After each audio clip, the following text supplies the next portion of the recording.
Allyson, Alex, welcome to the show. Thank you. Yeah. Thank you for having us. Yeah, I think a great starting point, I just want to launch off on something we were talking about a minute ago before we started here, is about the influence your work has had on me. And that 25 years ago when I was in college and someone handed me Sacred Mirrors and I opened it and I thumbed through it. It was kind of like a revelation for me of seeing that type of art on paper. And it spoke to something that I had known existed, but never could see it visually. And it was just like a kind of like a coming home. And it was a big moment for me. So I just first want to appreciate whatever courage it takes to tap in to channel that type of work. And also that, that was a big influence in my life. And then just kind of opening up a conversation to start of just, what is art and what is it here for? And what do you both see the purpose of art is that you're using art for? Art is evidence plus the intention of the artist that it be art. So when you say, is this art? It's art if the art intends it to be art, if the artist intends it to be art, and if there's evidence. It's not art when it's in your brain. When you have an image in your brain, that's in the first quadrant. It's in the inner world of the individual. But if it has evidence and the evidence is intended to be art, it's considered art in our world today. And there are people who, if you see the back of a big pickup, a big, like big semi, and it's all been graffitied over, sometimes it looks like art, but it's not, unless somebody takes a chainsaw and puts it in a gallery wall, then it can be considered art. So it's the intention plus the evidence. That's the definition of it. But you go ahead. Tell about what you think about art. I think that's a good broad definition, because, for me, the art is like the way that the inner world comes into manifestation. It's at its highest level, it's bringing heaven to earth, because the only place you're ever going to go to heaven is in your higher mystical experiences. And at that point, it may burn some impression of the ultimate reality into your soul somehow. You're branded now with having gone through something or learned something on a deep level that you can't unlearn, actually. And so once you've opened up a space to the infinite, and let the sort of spirit have its way in you, and incorporate that into your understanding of being, a self that is having the experience, but is widened, is expanded to a new state of selfhood, to the ultimate I am, one self, infinite, all self, that kind of broad spiritual empty clarity is the kind of ultimate destination of that heals us all, because it can't get ill. It doesn't die.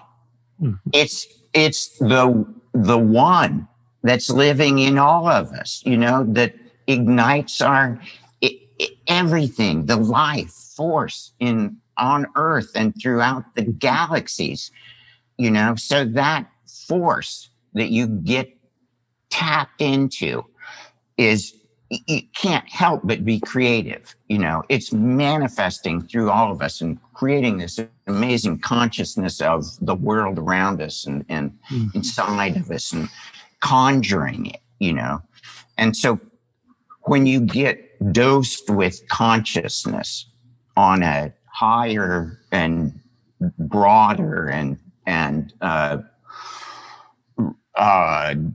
mind-blowing level that psychedelics can bring you right into, and always have, that's, to my mind, that's the visionary source of art. And a lot of anthropologists today are even talking about, well, I guess, stone monkey, maybe not such a stupid idea.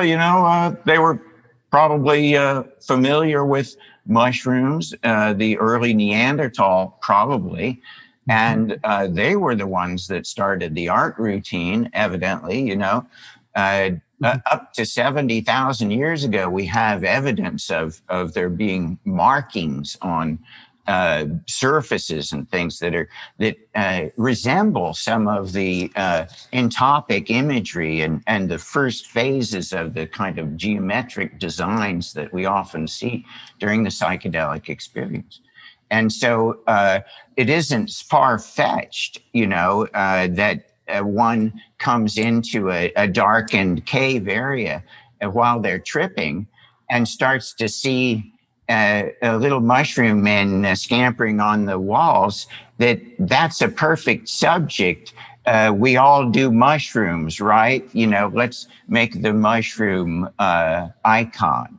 And these iconic beings start showing up throughout the world in petroglyphs and in paintings. So we can see that there were actual, not just theoretical, psychedelic origins in evidence in the caves.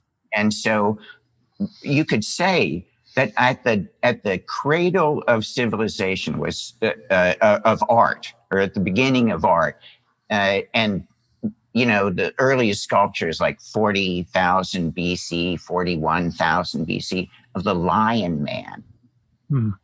It's a human animal hybrid, a symbolic being, an imaginal being that becomes like a totem type kind of thing. Mastodon, ivory, but this totemic thing is a visionary product of the imagination and skill and craft and things like that. And so art bringing the imagined symbolic realm that lives in us as our kind of mind and processing it on our way to spirit, that imaginal labyrinth is the cauldron of art. And that's why Jung was such a magical psychiatrist, because he took mescaline too, so he was open to the power of the active imagination, and then brought it himself into his own kind of healing process, keeping it private from the world, basically, but in that way, it could be his private kind of hermetic self-examination, self-reflection tool, that could literally help him progress, in his, self-actualization and self-transcendence, This conversation is reminding me of the culture of materialism that we live in, where we're cut off from what you're talking about, Alex, where you're talking about this divinity, this inner God or inner spirituality. And one of the things that has really impacted me with your work is kind of showing in visual form a kind of a cartography or a map of what can happen when you go inside and you relate to the material that you discover there, in a visionary state, whether it's psychedelic or otherwise, holotropic breath work, whatever the way is in prayer, chanting, this human legacy and practice over millennia. And one of the things that Keith and I talk about sometimes is this movement in psychedelic medicine, where sometimes the spiritual or the mystical dimensions of the experience are not well understood by people like me with a medical background, and I'm curious to hear both of your thoughts about the nature of the spiritual component of that critical blend of healing that psychedelic therapy can offer us, and how important is that from your perspective? I was thinking about how Alex and I both claim at an early age to be more, Alex calls it nihilistic. I call it agnostic more, and just really secular and political. I was very, into the, the late 60s, early 70s political things going on, the civil rights movement, the women's movement, and was very involved. When I took LSD for the first time in a new way, it wasn't the first time. It was after 3 years of just, what they call recreational, which I call evolutionary journeying, of your own variety, climbing mountains and being with friends and even alone.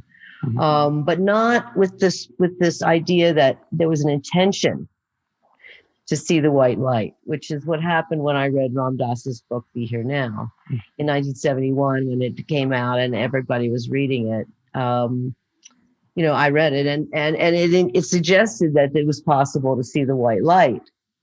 I had never even thought of that. You know what I mean? It was just like I was living my life. I was, 17, 18, 19 years old, and I was just living and, experiencing and enjoying the incredible. It was more easy to obtain in those days than cannabis. I mean, I didn't really see much cannabis, and LSD was really there, as well as other substances like MDA and things like that. But it changed me in that one journey, just knowing that there was the potential to see the white light. I went into the journey with that intention, which is now, part of the setting and intention, formula. And I went into the right set and setting because Ram Dass suggested going into a dark room. So I did, and changed me in that experience to being a mystic. Wow.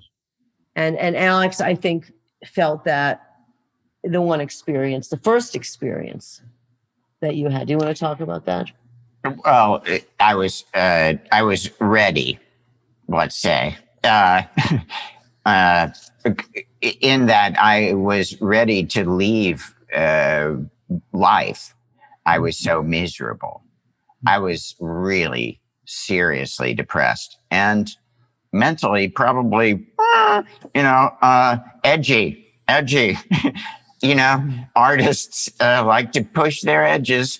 And and I think that even at some point, I thought that madness was part of the business of art, anyway, And so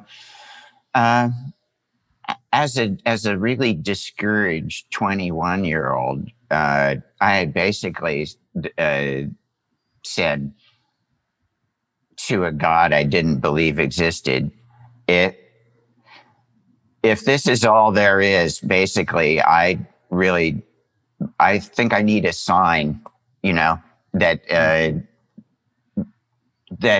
life is worth living, basically. And so in the same 24 hours, later, I had gone to a party, taken LSD, met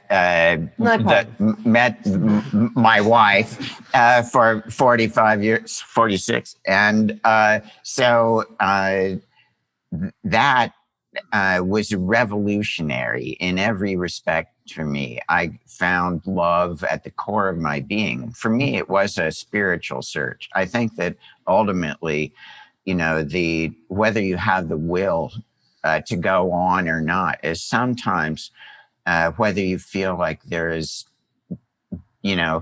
I needed some, I guess, spiritual reassurance that there was more than just a material world.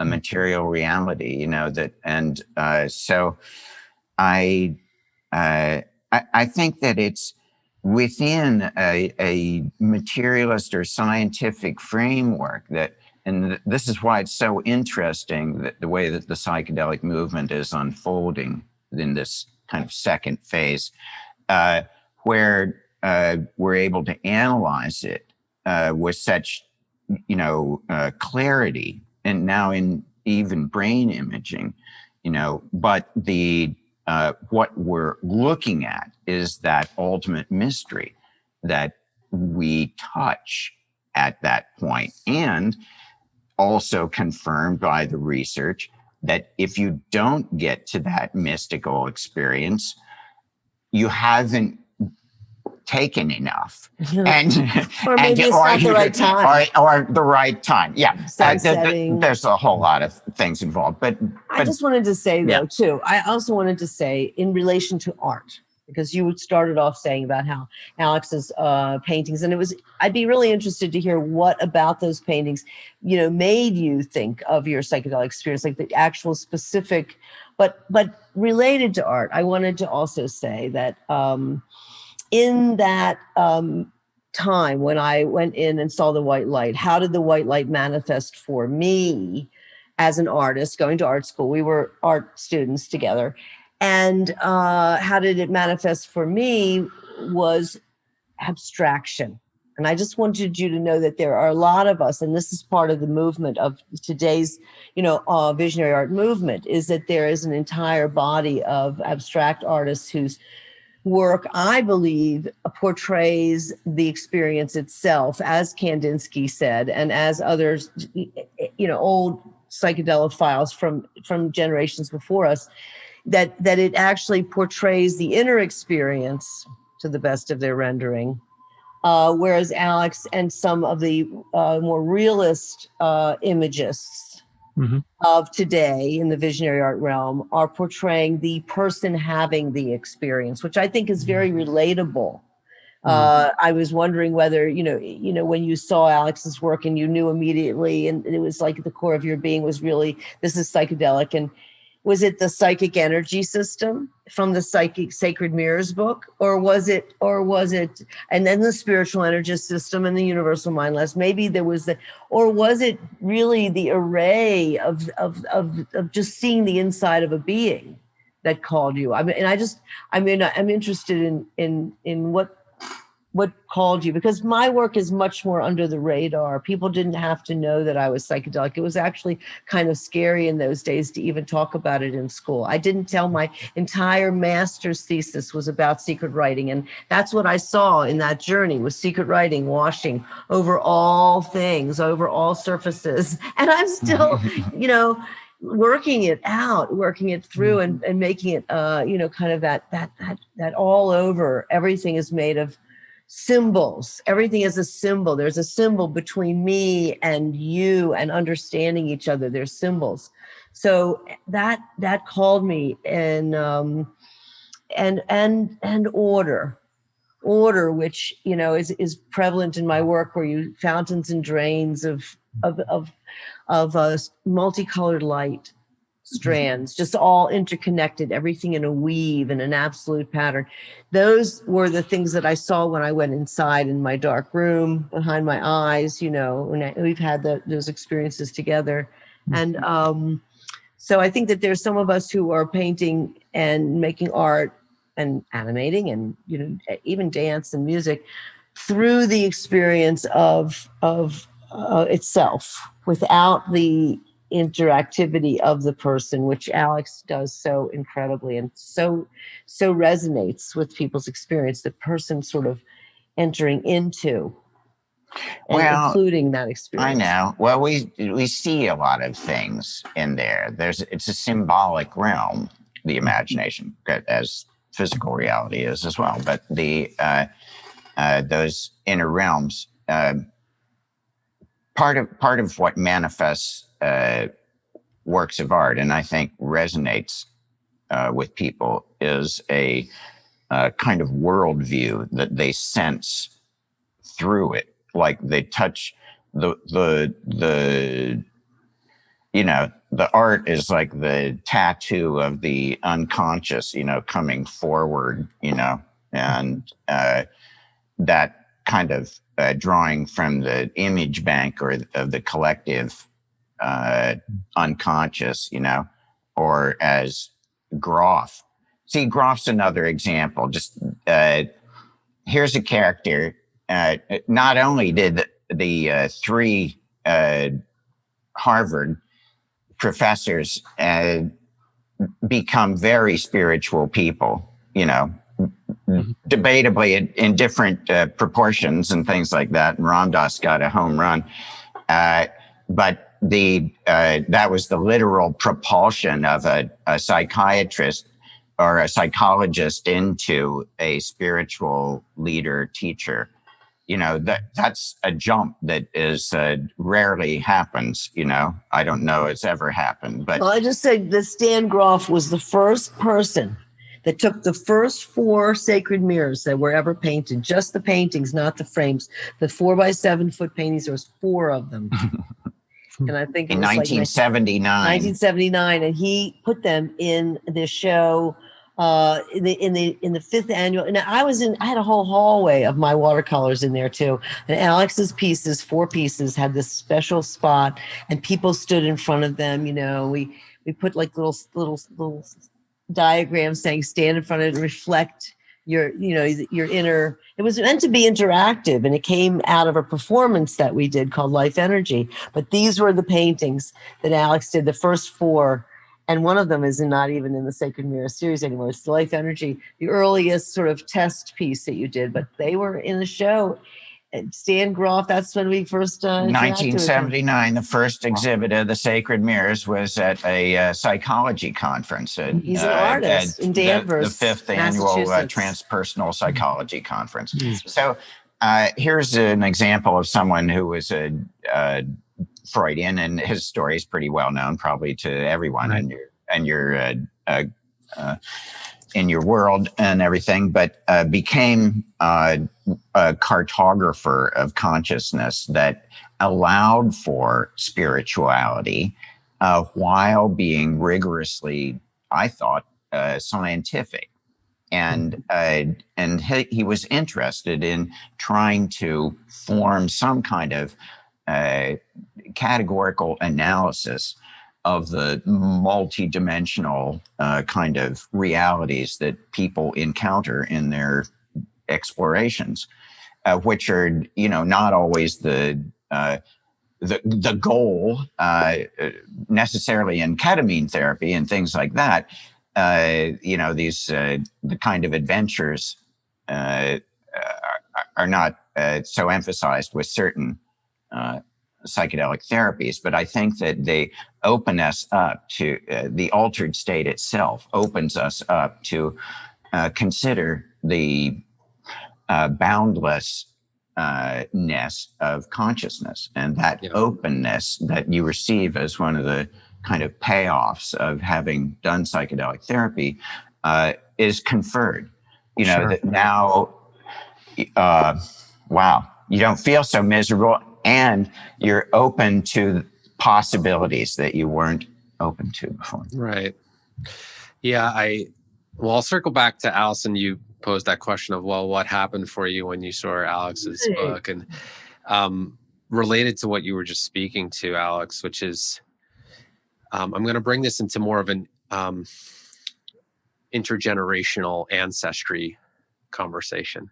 So when I first saw that book, what happened in that moment was feeling not alone anymore, of like, oh, there are other people that are seeing or feeling or sensing things like me, and they're actually they're living it. Like they're already, it's out of them. They're expressing it. They're fully expressed. They're probably in communities talking this way. And, I'm sitting there as kind of my, mystic in University of Massachusetts, Amherst, like feeling alone.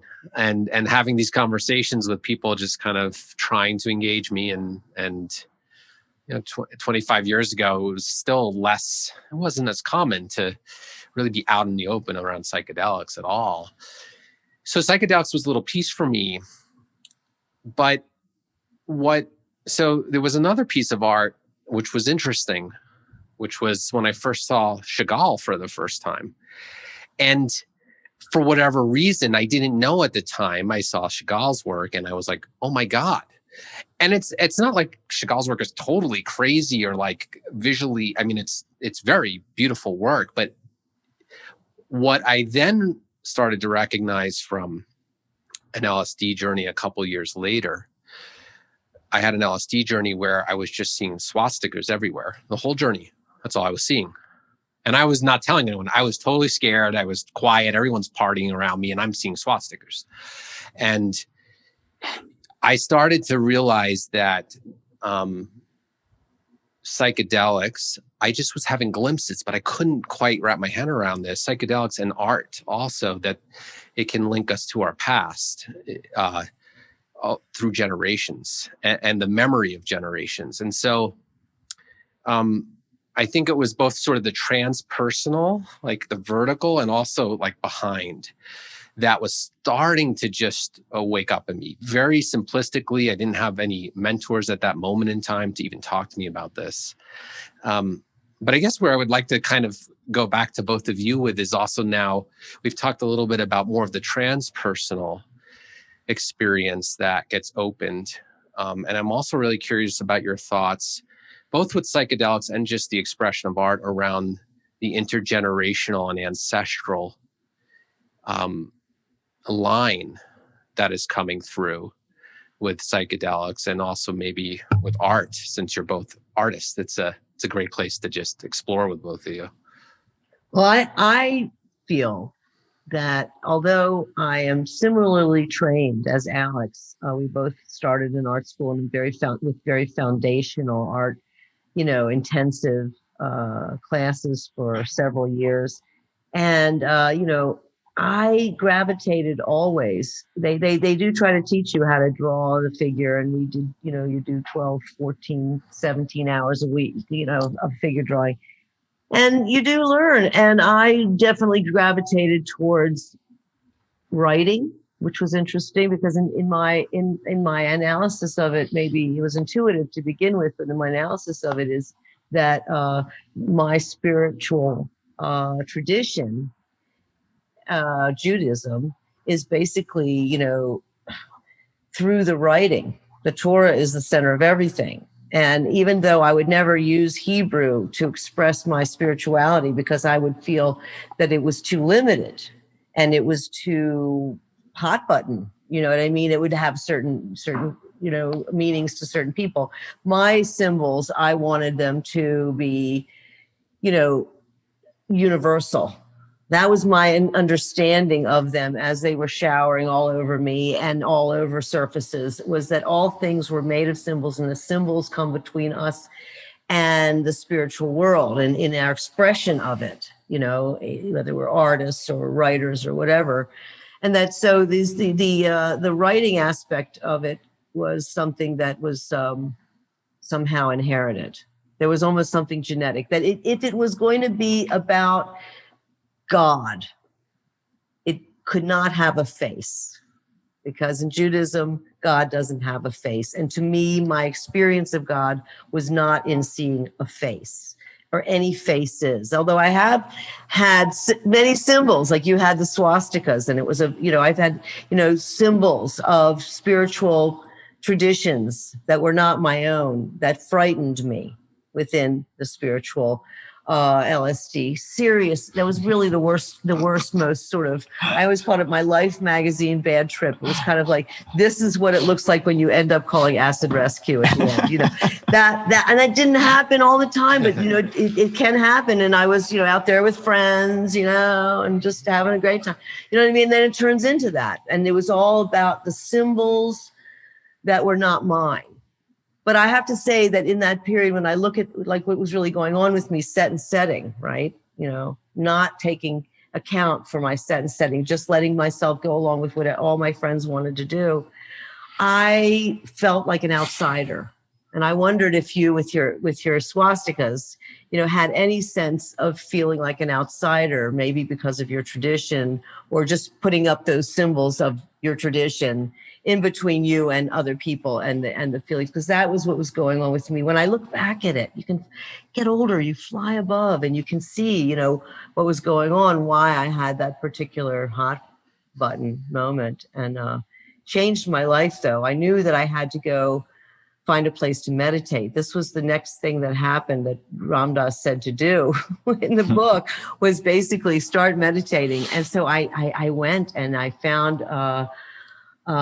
Yogi Bhajan, who was the founder of the American, Kundalini yoga movement, and got initiated and really started learning to meditate with people that were 20 years and more my senior. I was the youngest person, and I just started to learn how to do that, and not very well, of course. I don't remember learning to do it very well with them, but it changed me, the kind of things that I wanted to do with my life, becoming a vegetarian and, finding Yogi Bhajan. And, it's like, woo, it really and then I met you 3 years later.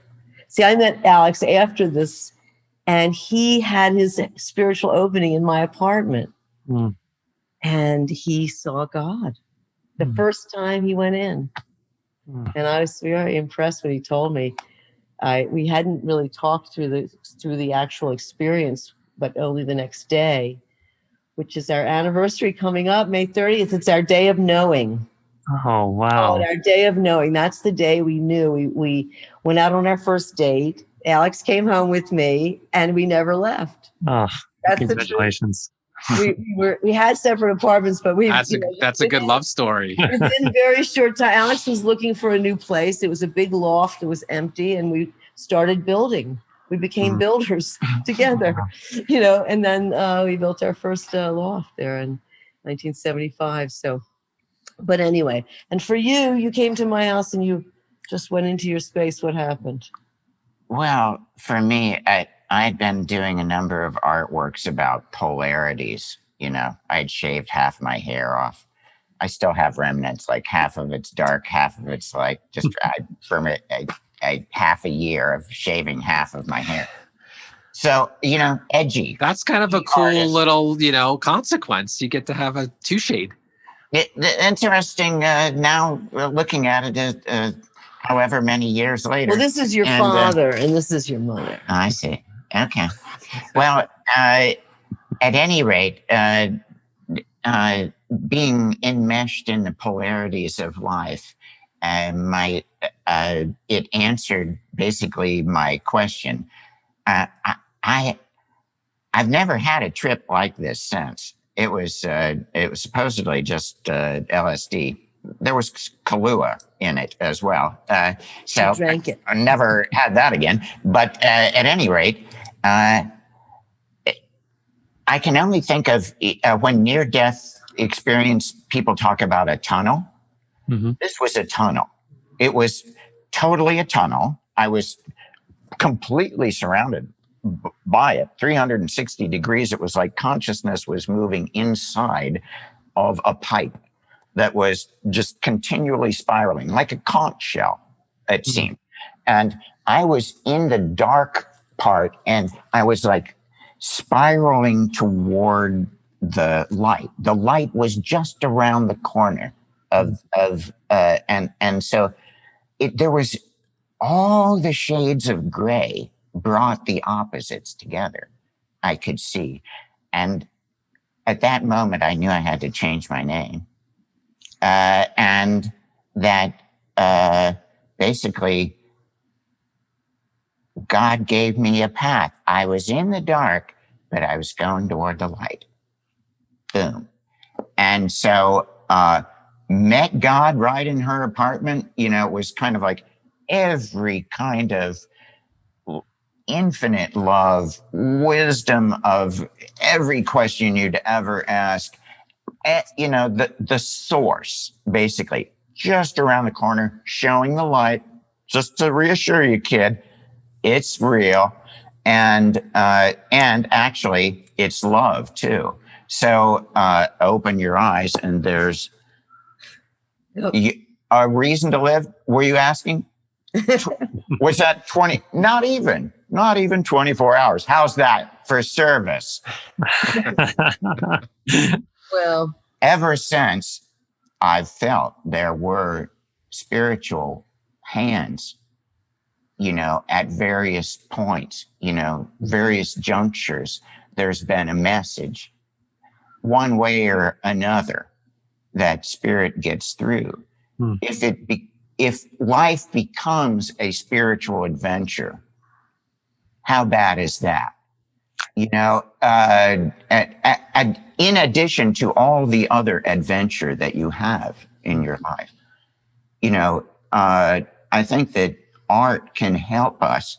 And, there was a recent Fetzer Institute study that said, like, basically 50% of people relate to their spirituality through art of various kinds, dance or music or whatever. There's so many different avenues where it can be incorporated, and one can, I wanted to say that, where my art came from a tradition, because we were talking about that before, through my Jewish tradition, I feel like, the calling towards abstraction and the calling towards writing was really some traditional path. I actually did a chapter in a book called Crossing the Boundaries about Jews that, went other directions with their spirituality. And I think, but it does filter through. It does. And for you, I always felt like the sacred mirrors were about the one, the individual,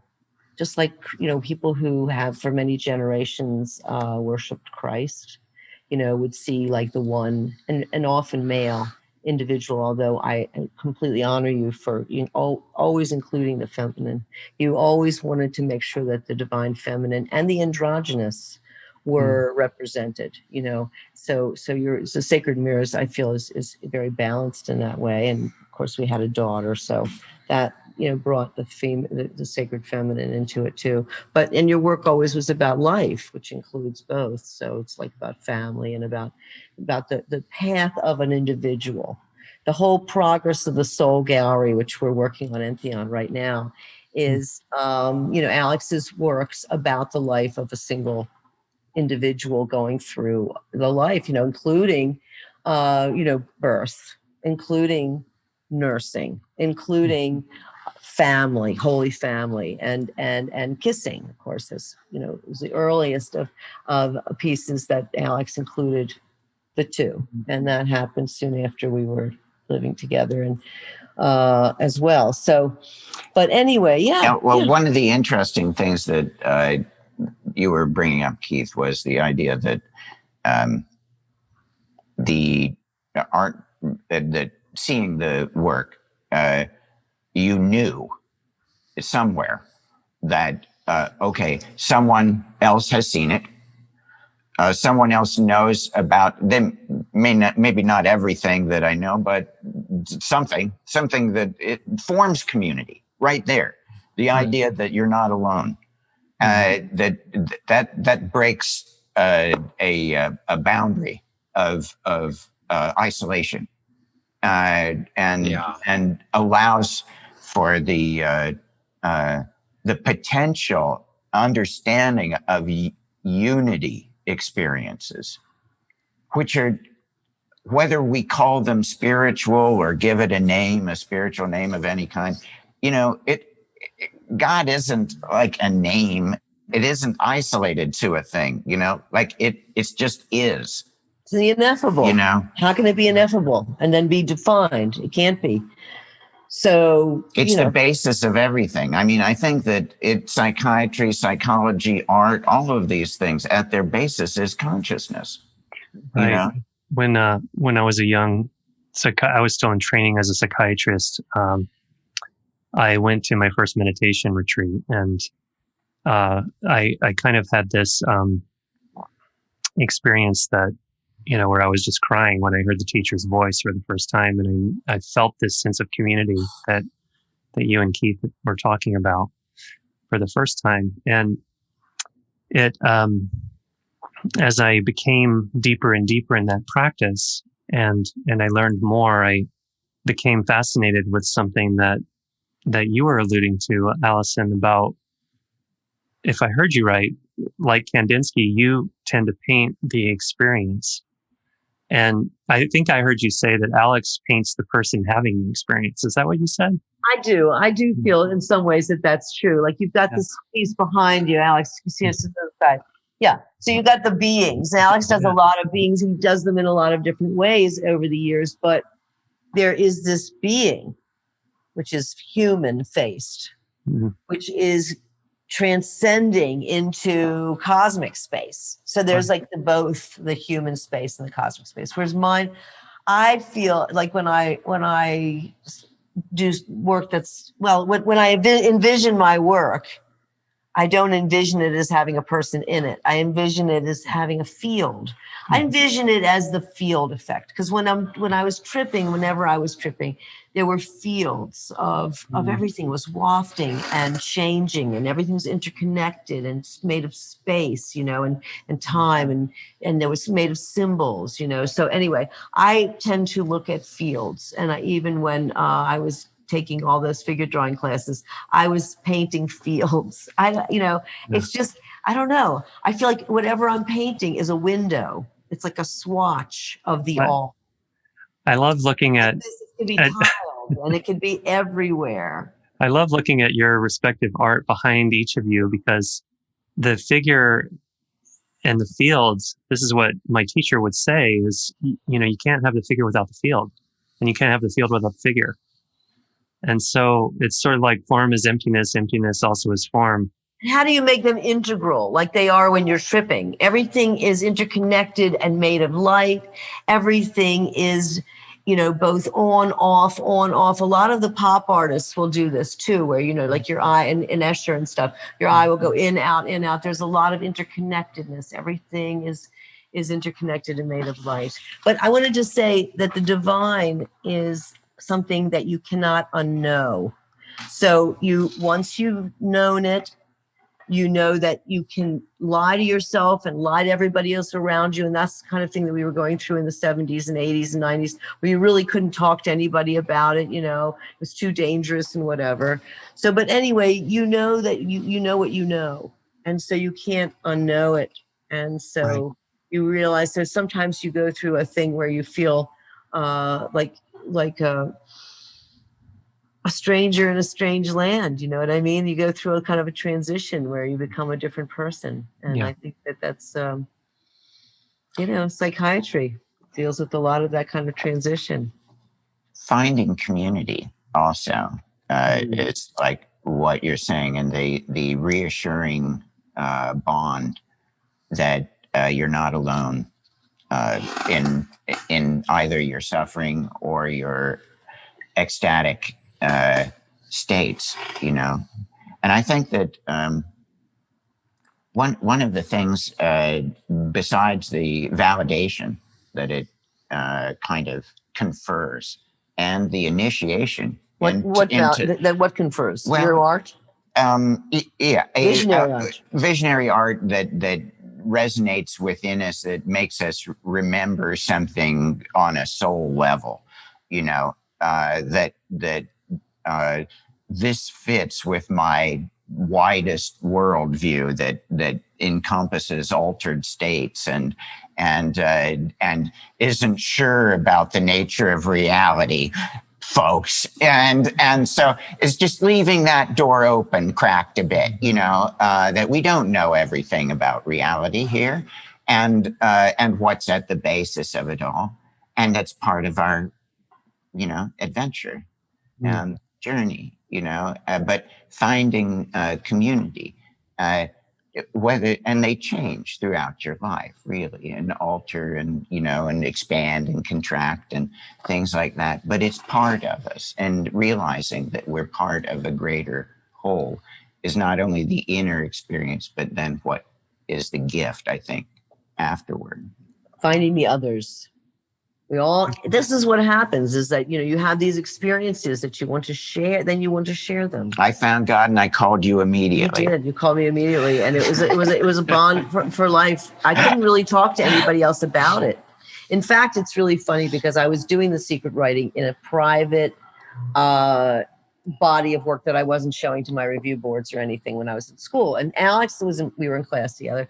I showed it to him and he said, this is where it's at. Because I could tell him why. And he said, this is where I it's at for your immediately work. saw it, you know. You did. You This recognized it shit's in my trippy. work. Yeah. And it was trippy. And my whole master's thesis show was on secret writing. So Alex really influenced that, performances all around and all that. But, you know, I think we recognized in each other, you know, what Sacred was the mirror. trippiest stuff that you were doing? I encouraged it all, you Well, know? I mean, you need a fellow scuba dive, a psychonaut, you know, who's going to go there and say, I don't know, man, you know, or like, yeah. And so having those confirmations like you're talking about, to me, that's one of the exciting things about what visionary art can add to psychiatry and the study, psychedelic psychiatry and psychology. Absolutely. You know, because Groff always integrated archetypal imagery and things like that with how he's describing things. And they were often from the people who had been through the experiences themselves and sharing the raw archetypes. So that's material. That's data, you know, and people like David Luke and others that are like trying to categorize archetypal experiences visually. And this is kind of like what the visionary artists are trying to do. They're trying to bring these archetypes in, you know, the way I saw it was something like this. And not just us, but really quite a number of younger people, you know, who've been really diving deep and trying to bring something out that feels authentically from the depths. So we're getting beautiful and amazing kinds of productions and animations and things like that in every starting area, to mixed media. Boulder, I mean, my God, Meow Wolf. Yeah. You know, we have 2 installations at the Meow Wolf in Las Vegas, I just have to say, and you got to see it. And it's like, it's mixed media. And then there's the animation, and then there's the dance and the music and the, it's really erupting in that way. And, you know, it's, I want to go back to psychiatry because you mentioned psychiatry, Alex. And it's funny, you had your epiphany around God and you called Allyson, and I had my epiphany and I ended up in a psychiatrist's office. And at the time, it was fine. I didn't get shamed out of there but of course, psychiatry then, 25 years ago, wasn't ready to actually have the conversation of what happened to me. And now we're getting ready right now, basically. So I just bring that in because, you know, my path was perfect the way it went. And it would have been very interesting if I had this eruption with this massive opening that was turned into a catastrophe for a while, because we didn't have the knowledge yet in the medical space where, you know, a lot of the sort of fallout comes from unguided practices. And now we do, and we're getting there now. So I think it's just a very exciting time, and we're so excited to have you giving a talk in the program, because really this is like right now is the launch pad of really starting to get people trained up in what these medicines mean in a healing setting. And the complexity and also the simplicity, and how do we hold this well for culture? How do we hold this properly to do this healing in this container, this new container that is finally here, to have this container around it, to start bringing people in the masses into this healing container. So I just wanted to kind of circle that back, because you said, well, I went to Allyson, and well, we feel that that's what we are doing here, and what we have always wanted to do since we had our first MDMA experience in 1985, where we both together saw that it was time to think about building chapel. And it wasn't really, the idea that we would ever be a church. It was just really that the greatest artwork that any spiritual artist was inspired by the divinity, and having contact with the divine would create would be a chapel. And that we had these sacred mirrors, which, who first said sacred mirrors? Allyson basically inspired the whole series and named them. Alex painted everyone. Don't get me wrong. And I was there right, watching. But you're the field, Allyson, but it makes sense. We were in a performance, and it became obvious that would be something that Alex could do because he had been a billboard painter. He was such a realist. He could render like nobody's business. He was a great draftsman in the figurative realm. And here we were, doing this thing about life energy, and and so you did those. And but where was I? Anyway, I think that we've always been the container. We wanted to create a container, right, for visionary art and for a place where people could have an experiential, memory of or to just sit down and have reverie, a contemplative place. Some museums don't even have benches. There's no place to sit down. So it's like a contemplative place where you could have a serious, and of course, that's why we call it a sanctuary of visionary art. I mean, what do you do in the wake of your psychedelic experiences? You chop wood and carry water, continue your life, but more enlivened, more creative, more open to love and the possibilities of relationship that could be beneficial to everyone. You start thinking like, oh, what's it going to take to save this beautiful planet? I don't want to die today. And what can we do? And I want to have a world artists for my grandkids, right. By God. It's like when we start getting not only sacred about ourselves and about each other, then we start getting sacred about the environment and about the rest. And it doesn't have to have a name. It doesn't have to go to a church. It is just like a spiritual renaissance, within each person that allows them that access back to community, the whole, the one. We're part of this collective body. It's going through its illness too. And we're part of the journey to wellness, each one of us, I think. And so adding to that collective mental wellness and betterment of normal, healthy people is also the benefit. Not only the ultra stressed and super depressed, but even normal folks who are open to it can benefit from these experiences. So eventually finding a place, not only that, I think there's, we saw it in a vision, but our basic excuse is that in the wake of these psychedelic experiences, some people make beautiful artworks that reflect it so marvelously that by seeing it, those who have ventured to these dimensions have this sense of validation and affirmation that our sense of the sacred is not completely idiosyncratic. You're not alone in your unconscious. That's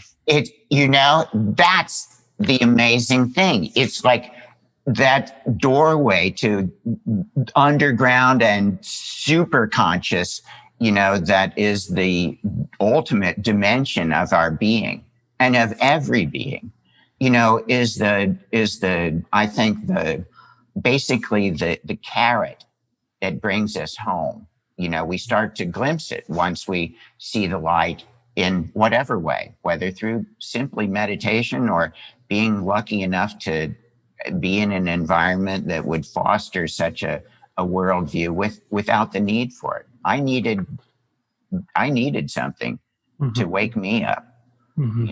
I'm glad. I'm so glad.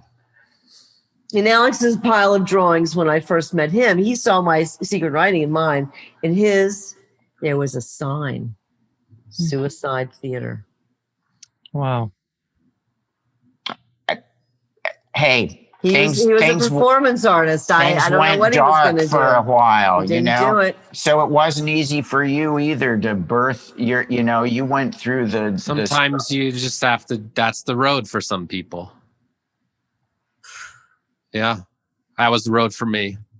Wow. Suicide theater was my road. Was that your road too? Yeah. Wow. But I'm here telling a very, very magical story too. Well, in my one Life magazine bad trip that I really had terribly, I felt that I was that I couldn't go on with my life the way it was, and that I was going in the wrong direction. And the people that I was hanging out with there, that I was doing this with, were not my friends. See, so there was this break with who I was. There's a break with the identity. And I think that, we start to identify with who we are, and we know you can't hide from who you are when you're doing this. That's the thing. So the truth comes out about what you really feel. And I knew that these people were not people that would care about me. If all the shit hit the fan and we had to call acid rescue, they would not be there for me.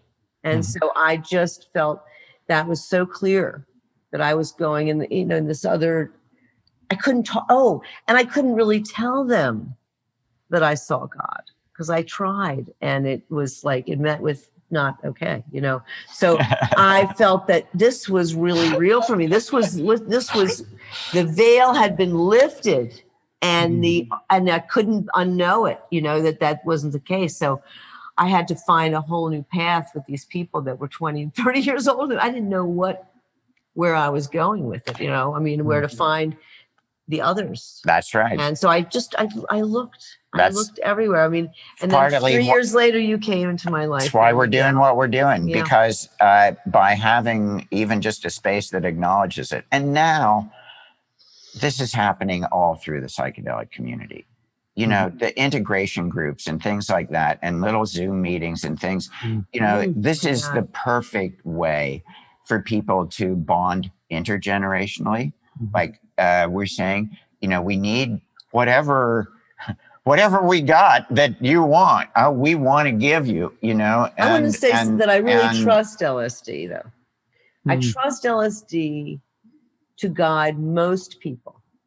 And for the people that it doesn't serve and it hurts, we need more people there to be the catchment. Doctors and people to be the catchment, but I don't think it causes problems. I think it solves more problems than it causes. And sometimes it just is, it's evolutionary, and it guides you in most cases, to where you need to go. That's why there's, the treatment and, and the studies are so, basically we hold your hand. We tell you what maybe you can expect, and we give you some music to listen to that we know has so we give you a good direction, but what goes on is what you make it. And what you heal yourself. You know that you're healing yourself. There's some discovery that you have to make as the person going through the healing experience. And they will create the absolute best setting for you that they recommend, and ask you about your intentions so that you can come clean. This is a recipe. And you have the intentions. Yeah. I think what you're speaking to is a really important phenomenon that we see a lot in our clinical work, in our clinic with ketamine therapy, is how important the intention. You used the word will a few minutes ago, Alex, and I think having the will to heal and having the right instructions for how you're going to be able to heal yourself are really important. And if we misunderstand, like so many people I come across and it's a human tendency anyway, but it's also a cultural programming to go to the doctor and lie down and have something done to you, rather than going to a guide or a support who's going to create an environment that you can heal yourself inside of. It's a really different frame from what most people have been taught to think about what healing is. So I really appreciate you bringing that forward, and especially in the psychedelic conversation. Well, seeing psychedelics in a healing and spiritual context. Now, some people are scared away from spirituality, agnostic or atheistic, but it doesn't seem to matter. It doesn't seem to matter. It doesn't seem to care. You know what I mean? It's basic, but it's the healing. If you see it in a healing context, the new understanding. That's what it is. It's a new understanding of what psychedelics are, and when people realize that they're in pain and that they're suffering, and this can help them, they will take it in a more serious and healing context. Right. Yes. Well, let's ask our final question. We ask every guest. So now we have 2 guests. So you can both Thank you. answer this. You kind of answer this all the time in your art, but we'll see if you could put words to this, which is, if you had a billboard that every human being would see once in their lifetime with a paragraph on it, what would you want to say to them? Let's just do this. We have a big strike in the middle of that. So God, as the light, wanted to come in and be part of the program. And make it so between us. Yes. Hello. I'm gonna stick it right in. There we go. Yeah. So good. All right. The billboard, your billboard, Alex. My billboard. Okay. He was a billboard artist. Yeah. That's right. Wow. Yeah. I don't know. Welcome home, eternal one. You know. I like that. It's Okay. That's awesome. Mine would definitely have to be, every moment is an opportunity for love and transformation. I intend to have that, written in Antheon as it was written in Cosm in the city, NYC. Every moment is an opportunity for love and transformation. It's just, and how fast is transformation? Now. Now. Now. So beautiful. Great. So wonderful to spend time with you both. Yeah. Thank you for so much having for us. the opportunity.